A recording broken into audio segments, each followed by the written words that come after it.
Hi friends, అందరికీ నమస్కారం. Welcome to my channel. ఈరోజు మన ఛానల్లో మరొక కొత్త రెసిపీ వచ్చేసి సగ్గుబియ్యంతో పాయసంని ఏ విధంగా చేయాలో చూద్దామండి. ఈ పాయసం చాలా రుచికరంగా ఉంటుంది.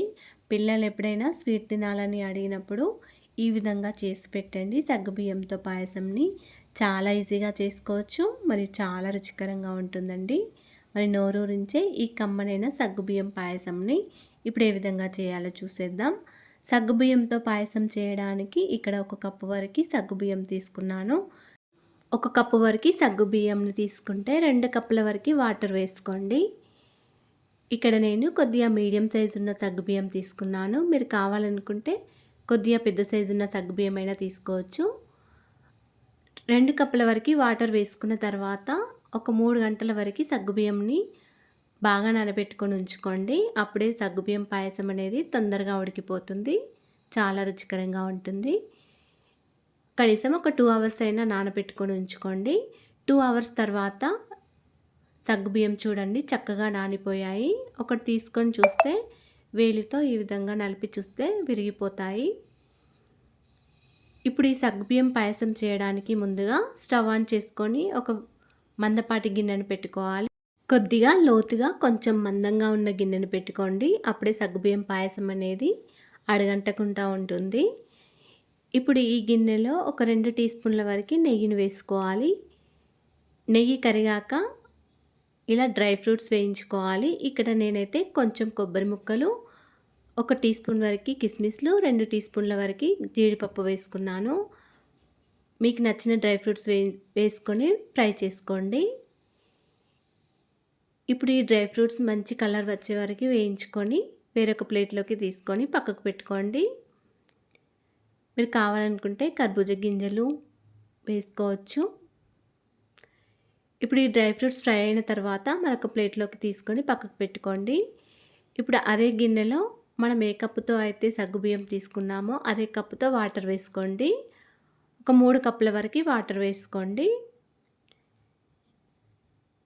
ఈ విధంగా 3 కప్పుల వరకు వాటర్ వేసుకున్న తర్వాత వాటర్ కొంచెం మరిగే వరకు ఉంచుకోండి.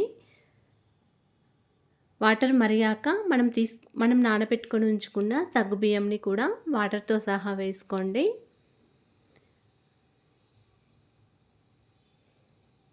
ఈ విధంగా సగ్గుబియ్యం మొత్తం వేసుకున్న తర్వాత ఒక 2 మినిట్స్ వరకు స్టవ్ని సిమ్లో పెట్టుకుంటూ కలుపుకుంటూ ఉండండి. ఇప్పుడు దీనిలో ఒక కప్పు వరకు చక్కెరను వేసుకోండి.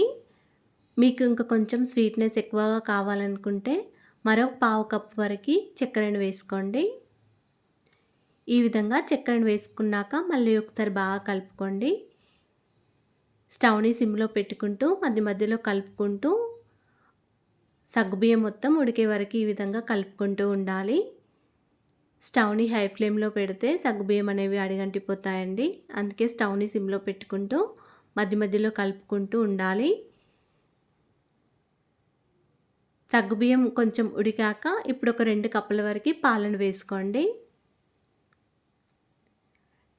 కొంచెం చిక్కడి పాలను వేసుకోండి. అప్పుడే సగ్గుబియ్యం పాయసం చాలా టేస్టీగా ఉంటుంది. ఈ విధంగా 2 కప్పుల వరకు పాలను వేసుకున్న తర్వాత మళ్ళీ ఒకసారి కలుపుకోండి. తర్వాత ఒక పావు టీ స్పూన్ వరకు యాలకుల పొడి వేసుకోండి. ఈ విధంగా యాలకుల పొడి వేసిన తర్వాత మళ్ళీ 2 టీ స్పూన్ల వరకు నెయ్యిని వేసుకొని ఒకసారి పాయసంని కలుపుకోండి.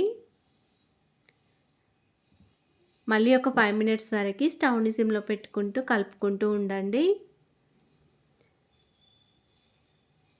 సగ్గుబియ్యం ఉడికిందో లేదో ఒకసారి గరిటెతో పాయసంని తీసుకొని చూడండి. సగ్గుబియ్యం ఉడికితే స్టవ్ని ఆఫ్ చేసుకోండి. ఇక్కడ సగ్గుబియ్యం ఉడికిపోయాయి. నాకు పాయసం మొత్తం కొంచెం దగ్గరగా అయ్యే వరకు ఉంచుకోండి. అంతేనండి, ఎంతో రుచికరంగా ఉండే సగ్గుబియ్యం పాయసం రెడీ అయిపోయింది.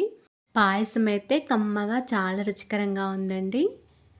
చాలా ఈజీగా తక్కువ ఇంగ్రీడియంట్స్తో ఇంట్లోనే చాలా ఈజీగా చేసుకోవచ్చు. మీరు కూడా ఈ విధంగా ఒకసారి ట్రై చేసి చూడండి. ఈ వీడియో కనుక నచ్చినట్లయితే ఒక లైక్ చేయండి అండ్ షేర్ చేయండి. మా ఛానల్ని సబ్స్క్రైబ్ చేసుకోండి. Thanks for watching. ధన్యవాదములు.